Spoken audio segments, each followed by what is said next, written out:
Hi friends, எல்லோருக்கும் வணக்கம். எல்லோரும் எப்படி இருக்கீங்க? நல்லா இருக்கீங்களா? இன்றைக்கி அந்த கதையோட அடுத்த பகுதி தான் பார்க்க போகிறோம். அதுக்கு முன்னாடி நீங்கள் செய்ய வேண்டிய விஷயம் என்ன அப்படின்னு கேட்டிங்கன்னா, மறக்காம நம்ம இந்த சேனலை சப்ஸ்கிரைப் பண்ணிக்கோங்க. கீழே இருக்க பெல் பட்டனையும் கிளிக் பண்ணுங்கள். அப்போ தான் நான் போடுற வீடியோஸ் எல்லாமே உங்களுக்கு உடனுக்குடனே நோட்டிஃபிகேஷன்ஸில் வரும். ஸோ மறக்காம சேனலை சப்ஸ்கிரைப் பண்ணிவிட்டு வீடியோ பாருங்கள் ஃப்ரெண்ட்ஸ். வாங்க நம்ம கதைக்குள்ளே போகலாம். அதுக்கப்புறம் நான் சரி அண்ணனுக்கு இதில் விருப்பம் இல்லை அப்படின்னு சொல்லிட்டு நானே புரிஞ்சுக்கிட்டேன். ஏன் அப்படின்னா, நம்ம சேர்ந்து ஒரு பிஸ்னஸ் பண்ணலாம் அப்படின்னு சொல்லிட்டு அண்ணன்கிட்ட நான் சொன்னப்போ அண்ணனுக்கு அதில் விருப்பம் அந்த அளவுக்கு இல்லை. ஏன்னா அவர் பேசுகிறத வச்சே எனக்கு தெரிஞ்சு போச்சு அந்த அளவுக்கு இவருக்கு விருப்பம் கிடையாது அப்படின்னு சொல்லிட்டு. நானும் அதனால் ரொம்ப நான் இது பண்ணலை. சரி நம்ம இதுக்கப்புறம் எதுவும் அவர்கிட்ட நம்ம பேசிகிட்டு இருக்க வேண்டாம் அப்படின்னு சொல்லிட்டு நான் விட்டுட்டேன். ஏன் அப்படின்னா, அவருக்கு விருப்பம் இல்லை அப்படின்னா நம்ம அதை பற்றி எதுவுமே இது பண்ணக்கூடாது அப்படிங்கிறத நான் புரிஞ்சுக்கிட்டேன். என்னோடய ஒய்ஃபும் சொன்னாங்க, இது மாதிரி அவர் உங்களுக்கு அந்த அளவுக்கு விருப்பம் இல்லைங்கிறவரை எதுக்குங்க நீங்கள் தேவையில்லாமல் ஒரு கட்டாயப்படுத்துறது மாதிரி இருக்குது. இதெல்லாம் நீங்கள் உங்களால் முடிஞ்சதை நீங்கள் பண்ணுங்கள்.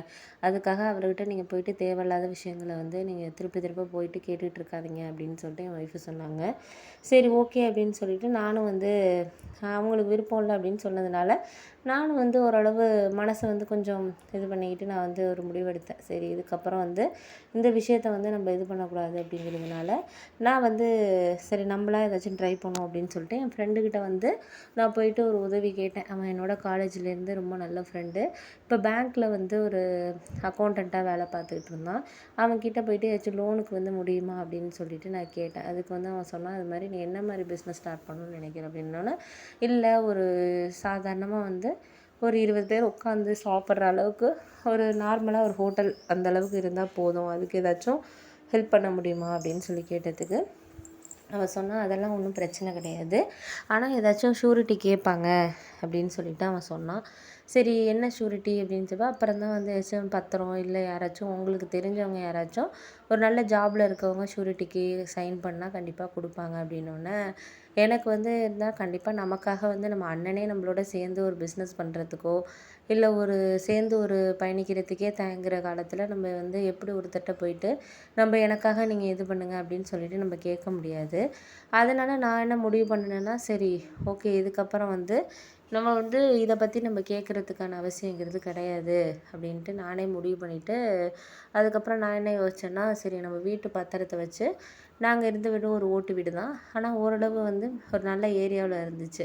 அண்ணன் வீடு எங்கள் வீட்டிலேருந்து ஒரு 4 வீடு தள்ளி அப்படி தான். நாங்கள் அப்போயே நான் கொஞ்சம் வெளிநாடு போய் சம்பாதிச்சு இந்த ஓட்டு வீடு கட்டினதுக்கு அப்புறம் தான் எனக்கு கல்யாணமே பண்ணாங்க. தனியாக ஒரு வீடு கட்டினதுக்கப்புறம் சரி நம்மக்கிட்ட இருக்கிறத வச்சு நம்ம ஃபஸ்ட்டு இது பண்ணுவோம் அப்படின்னு சொல்லிட்டு என் ஒய்ஃபுக்கிட்ட சொன்னதுக்கப்புறம் அவள் சொன்னால், நீங்கள் செய்யுங்க, அதெல்லாம் ஒன்றும் பார்த்துக்கலாம், நம்ம இருக்கிற வீட்டை வச்சு தானே பண்ணுறோம். நம்ம ஒருத்தவங்கள்ட்ட கை நீட்டி கடன் வாங்கினா மட்டும் வட்டிக்கெலாம் வாங்கினா நம்மளால் சமாளிக்க முடியாது அப்படின்னு சொல்லிட்டு என் ஃப்ரெண்டுக்கிட்ட போயிட்டு இது மாதிரி நான் சொன்னேன். சரி வீட்டை வச்சு ஏதாச்சும் பத்திரம் இது பண்ண முடியுமா, எவ்வளோ கொடுப்பாங்கன்னு நான் சொல்கிறேன் அப்படின்னு சொல்லிட்டு ஒரு 2 நாளில் உனக்கு நான் கால் பண்ணுறேன் அப்படின்னு சொன்னான். சரி ஓகேன்னு சொல்லிட்டு நானும் வெயிட் பண்ணிக்கிட்டு இருந்தேன்.